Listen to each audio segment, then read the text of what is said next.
अस्सलामुअलैकुम, मैं हूं डॉक्टर मुकर्रम। और आज हम जिस बीमारी पर बात करेंगे वो है थ्रश, यानी कि मुंह के अंदर का इन्फेक्शन जो ज़बान पर, जो अंदर के गाल की तरफ और हलक की तरफ बढ़ता है।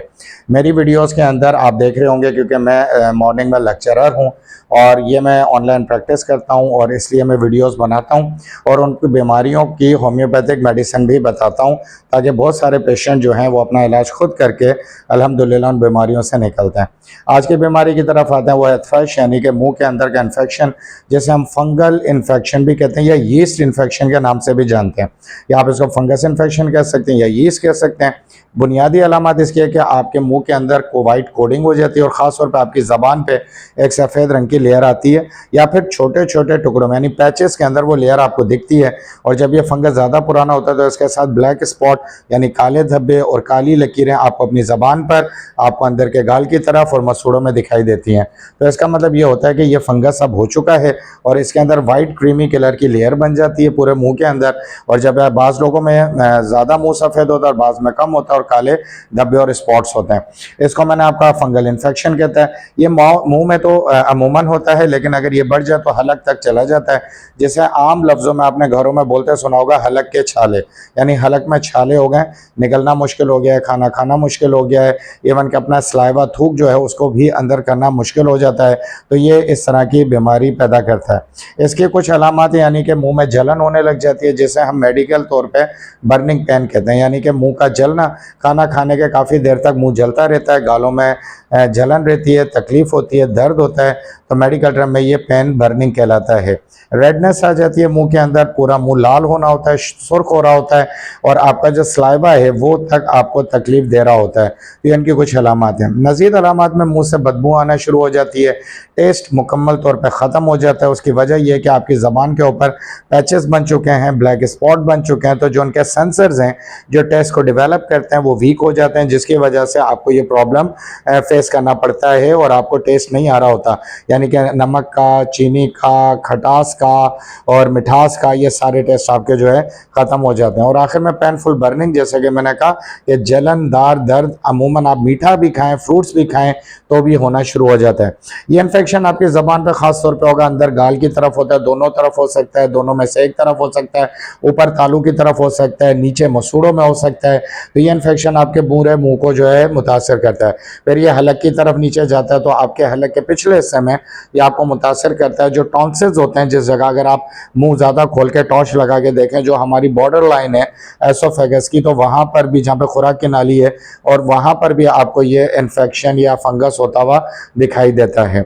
अच्छा, इसके अंदर रेडनेस बुनियादी चीज़ है और उसके साथ है सोरनेस, यानी कि दुखन, मुंह दुखना शुरू हो जाता है। यानी कि अगर आप कुछ नहीं भी खा रहे तो भी आपके मुंह में दुखन महसूस होती है, मसूड़े सेंसिटिव होते हैं, अंदर गाल जो इनर चीक है वो भी सेंसिटिव हो जाता है। और अगर आप थोड़ा सा कोई सॉफ्ट चीज़ भी खा लें तो फिर आपका मुंह जो है दर्द के साथ जलना शुरू हो जाता है। ये दोनों चीज़ें इसमें होती हैं और टेस्ट चला जाता है। अच्छा, निगलने में तकलीफ होती है, क्योंकि मुंह से इन्फेक्शन बढ़ के जब हलक में चला जाता है तो स्वॉलोइंग करने में मुश्किल होती है, थूक निगलने में, खाना निगलने में, यहाँ तक के पानी को पीने में भी मसला होता है। अच्छा, फिर अमूमन क्या होता है कि जब इन्फेक्शन बढ़ता है तो इसके साथ बुखार जुड़ जाता है। बच्चों के अंदर हर दूसरे दिन का बुखार, बड़ों के अंदर हर दूसरे दिन का बुखार, या बड़ों में सारे दिन सही गुजर जाना, रात में बुखार होना, यही अलामत बच्चों में होना, तो समझो ये फंगस आपके मुंह में अब ज़्यादा पेनिट्रेट कर चुका है, ज़्यादा जड़ पकड़ चुका है और वो आप इन्फेक्शन की वजह से, क्योंकि बैक्टीरियल इन्फेक्शन है, इस वजह से आपको बुखार होना शुरू हो जाता है।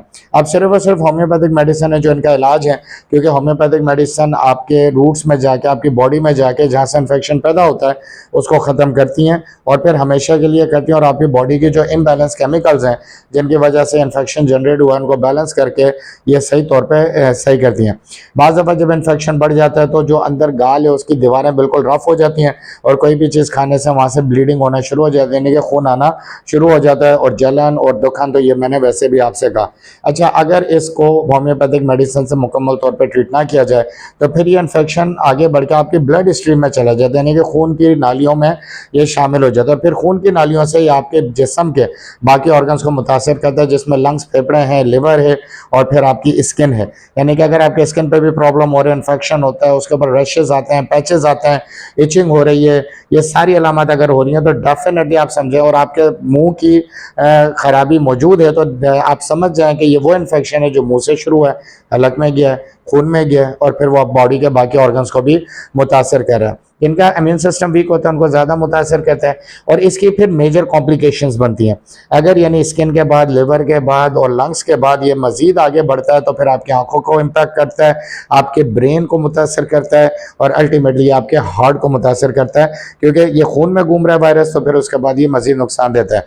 तो इसको बर वक्त होम्योपैथिक मेडिसिन से आप ट्रीट करें और होम्योपैथिक मेडिसिन से इंशाल्लाह ये इस तरह ट्रीट होगा, फिर कभी दोबारा से जनरेट नहीं होगा। इसको हम दो तरीके से फाइंड आउट कर सकते हैं।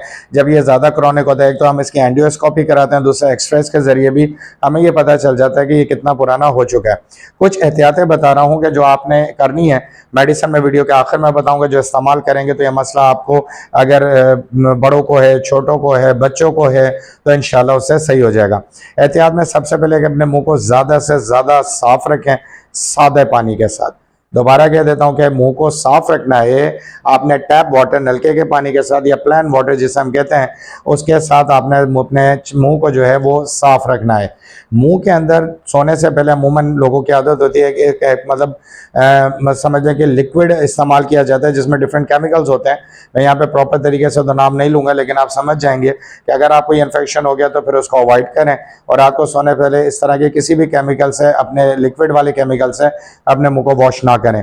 और स्प्रेस जो आते हैं फिर उनको भी इस्तेमाल ना करें, क्योंकि उससे फिर इस इन्फेक्शन के बिगड़ने या मजीद बढ़ने का डर होता है। वक्ती तौर पर तो उससे आराम मिलता है, लेकिन फिर परमानेंट बेसिस के ऊपर वो रिलीफ नहीं देते हैं और परमानेंट बेसिस पर अगर आपको रिलीफ चाहिए तो फिर वो होम्योपैथिक मेडिसिन ही है। अच्छा, ऐसी खुराक ना खाएं जैसे मीठा इस दौर पे आप ज़रा कम कर दें, क्योंकि मीठा इन्फेक्शन को मजीद बढ़ने में बहुत ज़्यादा मदद देता है, खासतौर पर यीस्ट इन्फेक्शन में, जो कि ये फंगस इन्फेक्शन है।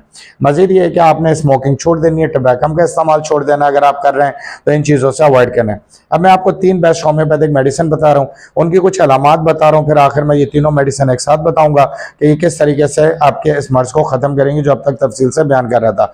इसमें नंबर 1 हमारे पास बोरेक्स मेडिसिन है, खासतौर पर मुंह के सफ़ेद धब्बों को ख़त्म करती है, मसूड़ों को सही करती है, मसूड़ों की सूजन जैसे इन्फेक्शन की वजह से आती है और मसूड़ों से खून आना है उसको भी बंद करती है। दूसरी मेडिसिन मर्कसॉल है, जो अमूमन इस तरह की ट्रीटमेंट में किंग मेडिसिन के तौर पर होम्योपैथिक में जानी जाती है, यानी कि बादशाह मेडिसिन। मुंह की बदबू ख़त्म करती है, मुंह के छाले ख़त्म करती है, मसूड़े से खून आना ख़त्म करती है और अगर ज़बान पे सफ़ेद रंग की कोडिंग हो जाए और या पैचेस बन जाए उसको भी ख़त्म करती है। और ख़ास पर इसका कमाल ये है कि राल आती है मुंह से, जो मुंह से बाहर बहती है, खासतौर पर नींद के वक्त, उसको मुकम्मल तौर पर ख़त्म करती है। तो पहली मेडिसिन बोरेक्स थी, दूसरी थी मर्कसॉल और तीसरी मेडिसिन है सल्फर। सल्फर का काम किया कि वो होठों और गालों के अंदर के जख्म को सही करती है, जो कि इस मर्ज के अंदर खास अलामत है। मसूड़ों के जड़ों को मजबूत करती है और वहाँ पे अगर जख्म बन जाए, जैसा मसूड़ों के दरमियान, दांतों के दरमियान, तो उनको भी सही करती है। ज़बान के जख्म को सही करती है और तेजाबियत को ख़त्म करती है। तो ये 3 दवाइयाँ हैं जो आपने इस्तेमाल करनी है। स्क्रीन पर देख रहे होंगे, अब तीनों एक साथ, बोरेक्स है, मर्कसॉल है और सल्फर है। फिर रिपीट कर देता हूँ, borax, Merc sol, sulphur, 200 power potential यानी 200 की ताकत में आपने लेना है और सुबह दोपहर शाम इसको इस्तेमाल करना है। इस्तेमाल का तरीका बता देता हूँ। बोरेक्स 1 नंबर को 10 कतरे 1 घूंट नीम गर्म पानी में डाल के सुबह इस्तेमाल करें। मर्कसॉल 2 नंबर दवाई के 10 कतरे 1 घूंट नीम गर्म पानी में डाल के दोपहर में इस्तेमाल करें और सल्फर के 200 के 10 कतरे 1 घूंट नीम गर्म पानी में डाल के आप रात में इस्तेमाल करें। 10 दिन तक ये दवाइयाँ इस्तेमाल करें, फिर 5 दिन का वक्फा दें, फिर दोबारा इस्तेमाल करें। इंशाल्लाह आपका ये मर्ज सही होगा। अगर आपका ये मर्ज 2-3 माह पुराना है तो ये दवाइयाँ भरपूर तरीके से काम करेंगी इन तमाम तरह अलामात में। लेकिन अगर आपका मर्ज पुराना है और कंटेजियस है, यानी ये मर्ज कंटेजियस भी, यानी कि एक मरीज से दूसरे मरीज को भी लगता है, और अगर जेनेटिक है, आपकी फैमिली में ये चला आ रहा है और आपको ये मर्ज को तकरीबन 1 साल, सवा साल या 1.5 साल हो चुका है, तो फिर ये दवाइयाँ उन पर काम नहीं करेंगी, क्योंकि ये कम पावर की मेडिसिन है। तो फिर आपको कंप्लीट फार्मूला लेना होगा। उस कंप्लीट फार्मूले के लिए आप मुझसे मेरे व्हाट्सअप नंबर पर रब्ता करें, तफसील से डिस्कशन करें और मुतमईन होने के बाद, इत्मीनान होने के बाद इन तमाम तरह अलामात का एक कंप्लीट फार्मूला हासिल करें, ताकि आपका पुराना वो केस जो कि क्रॉनिक हो चुका है वो सही हो सके, जो पेचीदा हो सके। वीडियो देखने का बहुत बहुत शुक्रिया। मालूमात पसंद आई तो चैनल को सब्सक्राइब करें, अपने दोस्तों के साथ शेयर करें।